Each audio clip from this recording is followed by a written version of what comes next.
Pemirsa, Badan Pusat Statistik mencatat pertumbuhan ekonomi Indonesia di sepanjang tahun 2020 mengalami kontraksi 2,07%. Adapun hingga saat ini pemerintah terus berupaya mempercepat pemulihan ekonomi dan salah satunya dengan menjaga daya beli masyarakat.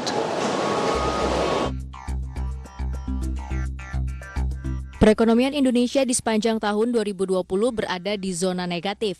Badan Pusat Statistik mencatat pertumbuhan ekonomi Indonesia di sepanjang tahun lalu tumbuh minus 2,07% secara year to date.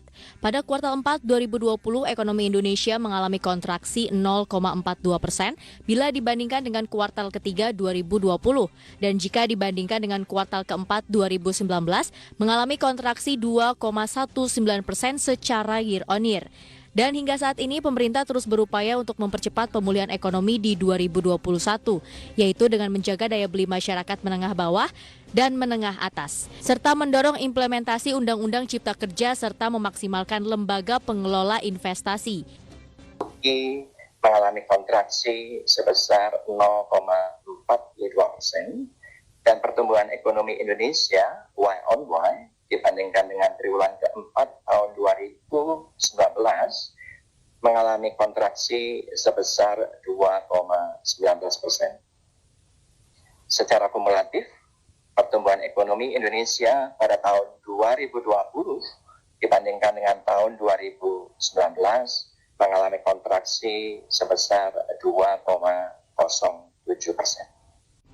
Adapun negara yang menjadi mitra dagang Indonesia juga masih mengalami pertumbuhan ekonomi yang terkontraksi. Salah satunya Amerika Serikat mencatatkan pertumbuhan ekonomi yang terkontraksi sebesar 2,5% pada kuartal keempat 2020.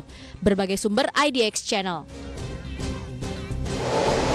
Ya, baru saja kami sampaikan memang Badan Pusat Statistik telah menyatakan bahwa ekonomi Indonesia di sepanjang tahun lalu tumbuh negatif 2,07%. Lantas bagaimana sebenarnya perekonomian Indonesia di tahun 2021 ini? Kita akan membahas topik yang menarik ini bersama dengan rekan Mangi Feracong. Ya, halo. Selamat siang, Mangi. Halo, selamat siang, Pras. Ya, Mangi, bisa dijabarkan kembali begitu di awal pekan ini tema yang menarik memang BPS sudah merilis ekonomi Indonesia masih kontraksi. Dalam artian bahwa kita masih dalam posisi resesi ekonomi. Bagaimana dengan pertumbuhan di tahun 2021 berdasarkan riset yang sudah dilakukan, Bang? Baik, terima kasih, Pras. Ya, pemirsa, momen hari libur bisa dikatakan sebagai satu momen yang cukup ditunggu-tunggu oleh masyarakat ya, karena bisa dimanfaatkan untuk bersantai bersama keluarga, kemudian juga bisa dimanfaatkan untuk berwisata dan juga berjalan-jalan. Tapi jika kita kilas balik sedikit ke tahun 2020, tepatnya pada bulan Oktober, ada satu momen libur panjang di akhir Oktober. Tapi sayangnya setelah adanya momentum libur panjang di akhir Oktober, terjadi peningkatan kasus COVID-19 yang cukup signifikan, yaitu 3 minggu atau 3 pekan setelahnya terjadi peningkatan kasus COVID-19 di Indonesia sekitar 17 sampai dengan 22%.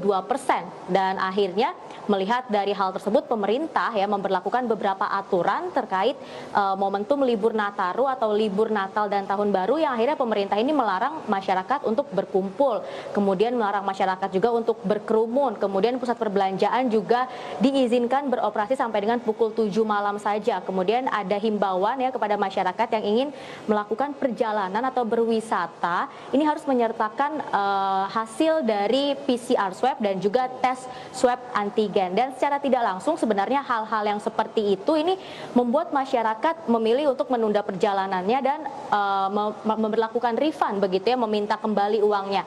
Dan dari hal-hal tersebut juga kita bisa menyampaikan akan membawa dampak yang cukup buruk begitu ya terhadap perekonomian Indonesia, yang akhirnya pada kuartal keempat 2020 lalu BPS baru saja merilis data bahwa ternyata perekonomian Indonesia terkontraksi sekitar 0,42%. Dan jika kita lihat lagi begitu ya dari year to date dari Januari sampai dengan Desember 2020, ternyata untuk perekonomian Indonesia terkontraksi sekitar 2,07%. Selain tadi mungkin ada larangan pemerintah untuk berkumpul dan juga berkerumun, kemudian ada PSBB, ini sebenarnya juga sangat mempengaruhi dan dan membawa dampak yang cukup buruk terhadap perekonomian Indonesia yang akhirnya menyebabkan kuartal keempat 2020 lalu Indonesia masih masuk ke jurang resesi karena pertumbuhan ekonominya masih negatif, Pras. Betul, pertumbuhan ekonomi Indonesia memang negatif dalam 3 kuartal terakhir ya. Kita mulai dari kuartal kedua, 3, dan 4 begitu mengindikasikan bahwa memang secara keseluruhan Indonesia dan sejumlah negara lainnya sebenarnya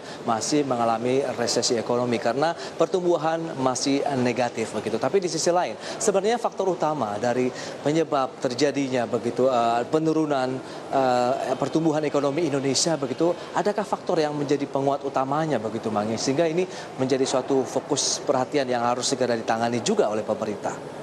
Iya, ternyata kenapa perekonomian Indonesia di kuartal keempat 2020 masih tumbuh negatif, ini salah satunya adalah karena perekonomian DKI Jakarta ya, di sepanjang tahun 2020 juga masih terkontraksi, Pras, yaitu sekitar 2,36% secara year to date. Dan bisa kita katakan bahwa sebenarnya Pulau Jawa dan Bali juga memberikan sumbangan yang cukup besar terhadap PDB Indonesia, yaitu sekitar 60%. Kemudian bagaimana jika Pulau Jawa saja perekonomiannya terutama DKI Jakarta begitu ya, perekonomian masih terkontraksi, maka secara tidak langsung juga akan sangat berpengaruh terhadap PDB Indonesia atau PDB secara nasional. Karena sebenarnya Pulau Jawa ini juga kita bisa katakan bahwa merupakan pusat perekonomian Indonesia begitu, Pras, barometer perekonomian secara nasional, yang artinya ya jika kita memang bandingkan nih kuartal keempat 2020 dengan kuartal keempat 2019, perekonomian Indonesia ini terkontraksi sekitar 2,19%. Karena di kuartal keempat 2020 kita perekonomiannya begitu ya tumbuh negatif sekitar 0,42%, dan untuk kuartal keempat 2019 kita masih mencatatkan pertumbuhan yang positif yaitu sekitar 4,27%. Tapi, Pras, ternyata jika kita bandingkan dengan negara-negara mitra dagang Indonesia yang lainnya, pertumbuhan ekonomi Indonesia ini masih terbilang cukup baik meskipun memang kita masih tumbuh di zona negatif, Pras. Setuju, Mangi. Memang meskipun kita dalam 3 kuartal tumbuh negatif, tapi trennya memang ada perbaikan. Dalam artian semakin sedikit begitu minus yang dialami dari sisi pertumbuhan ekonomi Indonesia secara kuartalan. Tapi yang menarik juga, yang membuat kita jadi perhatian berikutnya adalah memang adanya konsumsi masyarakat yang turun begitu. Karena dengan daya beli masyarakat yang turun, memang sektor konsumsi ini kan menopang kuat juga nih untuk pertumbuhan ekonomi Indonesia, berbanding terbalik dengan belanja pemerintah yang bisa dikatakan jor-joran begitu, karena memang diharapkan bisa menjadi salah satu bumper begitu ya dari pertumbuhan ekonomi Indonesia yang sedang mengalami ketekanan dari sejumlah sektor lainnya termasuk sektor konsumsi masyarakatnya begitu, Mangi. Jadi memang menjadi PR yang cukup panjang juga, apalagi kalau kita lihat beberapa negara tujuan ekspor Indonesia saja begitu, misalnya akibat pandemi COVID-19 pun masih mengalami hal yang sama. Kontraksi ekonomi masih terjadi, pertumbuhan ekonomi masih negatif, dan masih masuk juga dalam jurang resesi ekonomi. Sebut saja misalnya di Amerika Serikat, kalau bisa saya sampaikan sedikit data-data terkait dengan pertumbuhan ekonomi di negeri adidaya tersebut, itu memang masih terkontraksi sekitar 2,5%. Kemudian ada beberapa negara tujuan ekspor lain begitu, dalam artian ini adalah mitra dagang dari pemerintah Indonesia, adalah Singapura yang minus 3,8%, kemudian juga Hong Kong masih mengalami tekanan minus 3%. Jadi kita harus mencari alternatif tujuan lain begitu, dalam artian negara-negara tujuan ekspor Indonesia, karena kita tahu dengan adanya pandemi kemudian sejumlah negara pun menerapkan lockdown kembali begitu. Jadi menjadi tantangan pemerintah lagi untuk mengandalkan dari sisi ekspor, karena di dalam negeri pun kita sedang mengalami tekanan dengan adanya penurunan konsumsi masyarakat, daya beli masyarakat begitu. Jadi ini suatu permasalahan yang diharapkan segera diselesaikan karena akan menjadi penentu bagaimana pertumbuhan ekonomi Indonesia pada kuartal 1 tahun 2021 ini, Mangi. Iya, jadi memang jika kita bandingkan kembali ya, Pras, ya, seperti data yang sudah Pras sampaikan tadi, bahwa contohnya nih Amerika Serikat yang bisa dikatakan sebagai mitra dagang Indonesia juga di kuartal keempat masih terkontraksi sekitar 2% ya, Pras, ya. Kemudian tadi ada Singapura dan juga Hong Kong. Dan ternyata jika kita bandingkan dengan Indonesia memang masih cukup baik begitu Indonesia bisa dikatakan, karena di kuartal keempat 2020 kita terkontraksinya ya pertumbuhan ekonominya hanya sekitar 0,42% saja. Tapi ada satu mitra dagang Indonesia Indonesia nih, yaitu China yang masih mencatatkan pertumbuhan ekonomi yang positif di kuartal keempat 2020 yang tumbuhnya sekitar 6,5% Pras, yang didukung memang oleh peningkatan dari sektor manufaktur di China dan juga dari peningkatan penjualan retail. Ya, itu dia memang menjadi salah satu andalan berikutnya begitu untuk meningkatkan lagi dari sisi ekspor ke negara China, kemudian India juga, meskipun kita tahu tekanan juga masih sama yang mereka alami. Dan di sisi lain pemerintah juga mengalokasikan dana yang lebih besar lagi dibandingkan dengan tahun 2020 untuk pemulihan ekonomi nasional. Penanganan pandemi COVID-19 ini memang membutuhkan dana yang tidak sedikit karena tadi kita harus mendorong bagaimana konsumsi masyarakat bisa bergerak kembali, dalam artian daya beli masyarakat harus diungkit kembali, dinaikkan kembali begitu, karena ini menjadi salah satu penopang dari pertumbuhan ekonomi. Tapi di sisi lain yang masih menjadi tantangan terbesar pemerintah adalah dengan adanya PSBB yang diperketat, PPKM begitu, di mana ada sejumlah wilayah-wilayah ataupun provinsi-provinsi di wilayah terdekat saja, misalnya remote areanya DKI Jakarta, Bogor yang sudah menerapkan ganjil genap. Ini tentu akan membatasi lebih jauh lagi pergerakan orang yang biasanya Sabtu, Minggu, akhir pekan kita liburan, jadi terbatas jumlahnya dengan adanya penerapan ganjil genap di wilayah Bogor dan sekitarnya, Man. Iya, tapi Pras, ternyata di tahun 2021 ini ya pemerintah begitu ya, terutama Menteri Perekonomian Airlangga Hartarto ini sangat optimis sekali bahwa PDB Indonesia atau pertumbuhan ekonomi Indonesia akan segera masuk ke zona positif yang diproyeksikan akan tumbuhnya ini sekitar 4,5% sampai dengan 5%. Dan ternyata ada beberapa kunci begitu ya dalam mempercepat pemulihan ekonomi Indonesia di tahun 2021 ini. Yang pertama adalah tentunya konsumsi rumah tangga, kemudian juga investasi, dan juga diharapkan pemerintah ini bisa mempercepat belanja pemerintah ya, seperti dari APBN dan juga percepatan serapan dana PEN. Dan yang terakhir ini adalah terkait dengan ekspor yang bisa dilakukan oleh Indonesia, mungkin salah satunya ke China tadi ya, di mana China memang masih mencatatkan pertumbuhan ekonomi yang positif. Dan tentunya di sepanjang tahun 2021 ini pemerintah juga mempunyai beberapa strategi yang akan dilakukan untuk mempercepat pemulihan ekonomi seperti yang disampaikan oleh Airlangga Hartarto selaku Menteri Perekonomian dalam tayangan berikut ini. Konsumsi rumah tangga, investasi, pengeluaran pemerintah, dan ekspor. Nah, untuk memastikan hal ini, pemerintah mempersiapkan beberapa strategi utama, 3 strategi utama untuk game changer, antara lain yaitu yang pertama mempertahankan daya beli masyarakat menengah ke bawah dengan melanjutkan program perlindungan sosial. Program perlindungan sosial difokuskan pada masyarakat menengah ke bawah dan kemudian dalam bentuk program-program keluarga harapan, kartu prakerja, dan di saat yang sama pemerintah berkomitmen untuk menjaga keberlanjutan dunia usaha dengan dukungan kepada UMKM dan korporasi serta koperasi sebagai program prioritas. Kemudian pemerintah juga mendorong customer confidence atau consumer confidence dari kelompok menengah. Ya, bahkan di kuartal pertama tahun 2021 ini, Menteri Perekonomian Airlangga Hartarto juga memproyeksikan bahwa pertumbuhan ekonomi bisa mencapai angka di kisaran 1% sampai dengan 2%. Dan tentunya pemerintah juga mempunyai beberapa strategi ya, antara lain adalah dengan menjaga daya beli masyarakat kelas menengah bawah dengan melanjutkan program perlindungan bantuan sosial. Kemudian juga terus menjaga daya beli masyarakat kelas menengah atas, salah satu caranya adalah dengan mempercepat penanganan COVID-19 di Indonesia. Kemudian pemerintah juga bisa mendorong begitu ya agar pembangunan SWF ataupun LPI yang saat ini memang sedang berproses begitu ya, ini bisa maksimal fungsinya ke depannya, Pras. Betul, tapi yang paling utama adalah bagaimana menjaga rasa aman begitu, nyaman dari masyarakat sendiri dalam menghadapi pandemi COVID-19. Oke lah, pemerintah sudah memberikan bantuan langsung tunai kepada masyarakat begitu, baik yang terdampak dengan adanya pemutusan hubungan kerja atau memang yang berada di bawah tingkat kesejahteraan keluarga Indonesia begitu. Tapi di satu sisi setelah mereka mendapatkan dana itu, Mangi, mereka harus belanja kan, harus menghabiskan atau paling tidak menggunakan dana yang sudah diberikan oleh pemerintah. Di sisi lain kita tahu adanya pembatasan pergerakan orang ini pun menjadi salah satu halangan mereka untuk bepergian, misalnya menggunakan dana yang sudah diberikan oleh pemerintah. Jadi paling tidak mereka mungkin bisa menggunakannya lagi-lagi e-commerce. Ini menjadi salah satu sektor usaha yang paling berkembang dengan adanya pandemi COVID-19. Jadi di satu sisi sektor sektor realnya memang harus lebih digerakkan lagi, tapi dengan adanya pembatasan pergerakan orang PPKM, kemudian ganjil genap di sejumlah wilayah begitu di remote area DKI Jakarta, tentu ini menjadi tantangan tersendiri bagi masyarakat juga nih dalam melakukan ekspansi dari dana yang mereka sudah dapatkan ataupun tabungan yang masih ada yang ingin mereka manfaatkan misalnya untuk liburan keluarga atau sekedar refreshing saja misalnya, Mangi.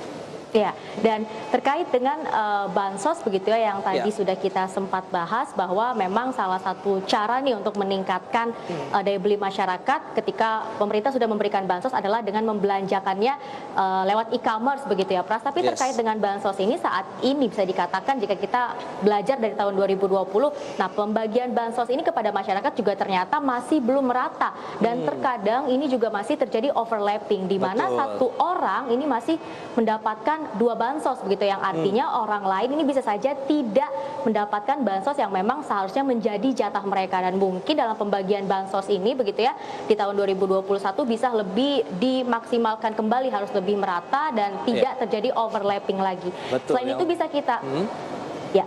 Yang penting memang adalah datanya, Mangi ya. Jangan sampai nanti data yang sama digunakan dari tahun lalu begitu, dalam artian perlu adanya lagi bagaimana updating data-data dari kependudukan begitu, sehingga mereka yang berhaklah yang memang harus dan bisa menerima dana bantuan dari pemerintah.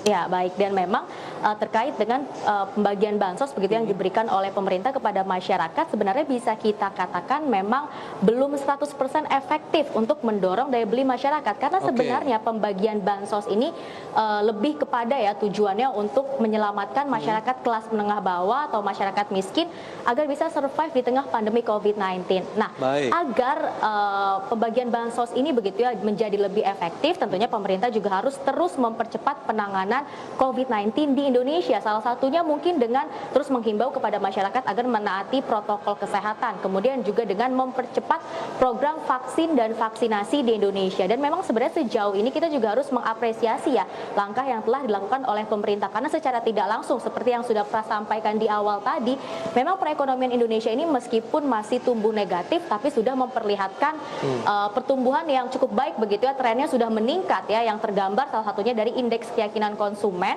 pada bulan Desember 2020 lalu ini sudah meningkat menjadi 96,5. Kemudian dari PMI atau Purchasing Manager Index ya pada Januari 2021 lalu juga sudah meningkat menjadi 52,2%. Nah, terkait dengan program vaksinasi nih Pras, menurut Pras sendiri sejauh ini bagaimana nih program vaksin dan vaksinasi di Indonesia?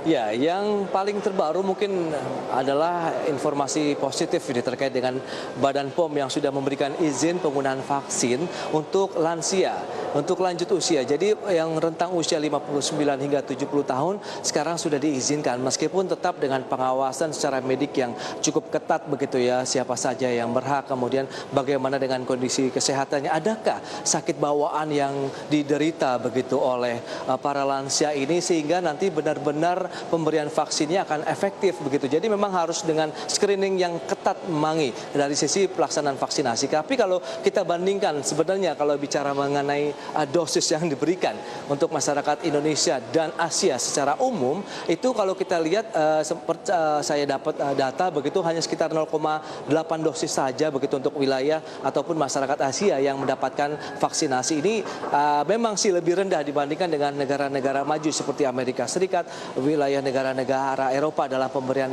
dosisnya kepada masyarakat yang divaksin.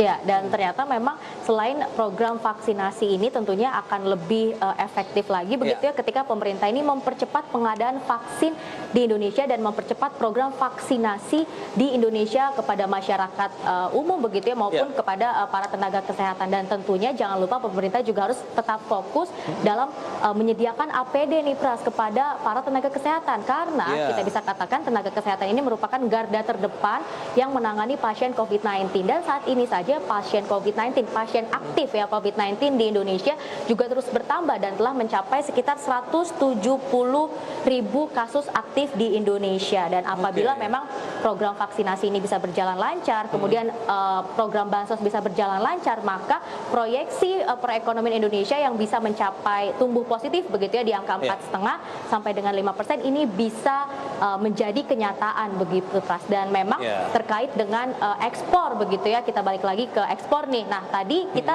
di awal juga sudah sempat menyampaikan bahwa memang hanya China saja yang menjadi mitra dagang Indonesia dan pertumbuhannya masih positif. Tapi lebih baik begitu ya apabila Indonesia sebenarnya memang memanfaatkan potensi di dalam negeri saja. Jadi mendongkrak daya beli masyarakatnya saja dibandingkan dengan bergantung begitu ya dengan negara-negara mitra dagang Indonesia yang lainnya. Selain itu pemerintah juga diharapkan bisa mempercepat nih dan pengawasannya tetap ketat terhadap program dari SWF ya atau LPI yang memang ini bisa memberikan dampak yang positif terutama kepada BUMN Indonesia begitu ya di sektor konstruksi dan juga infrastruktur, Pras. Betul, dengan kondisi adanya pandemi COVID-19, kemudian perang dagang antara China, kemudian Amerika Serikat yang meskipun sudah tensinya turun tapi masih berlangsung hingga saat ini sebenarnya memberikan angin segar juga untuk Indonesia karena kita lihat arus investasi dari penanaman modal asing juga masih cukup baik begitu yang masuk ke Indonesia, dalam artian Indonesia masih menjadi surga investasi bagi investasi asing. Banyak sekali negara-negara lain yang sudah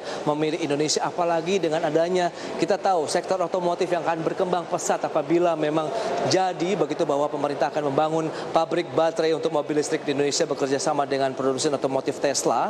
Ini akan menjadi harapan karena pemerintah pun sudah menerima proposal investasi yang sudah diajukan oleh Tesla dan mungkin dalam proses pembahasan sejauh mana mekanismenya akan seperti apa kita akan tunggu kelanjutannya karena ini akan menjadi suatu hal yang menjanjikan. Kita sudah bikin holding baterai juga yang akan selesai dalam semester 1 di tahun 2021 ini, Man.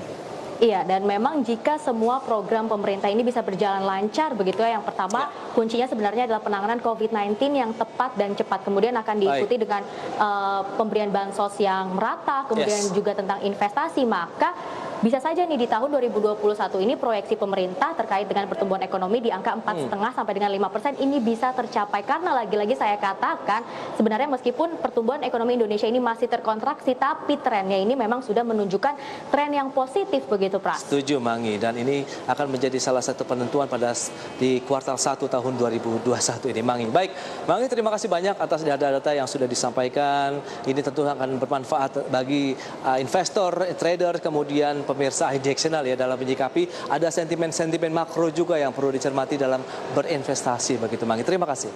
Baik, terima kasih, Pras. Baik, pemirsa, demikian perbincangan kami bersama dengan Mangi Ferracong dan kami akan kembali dengan infografik menarik lainnya terkait dengan pertumbuhan ekonomi Indonesia di tahun 2021 dan 2022 mendatang.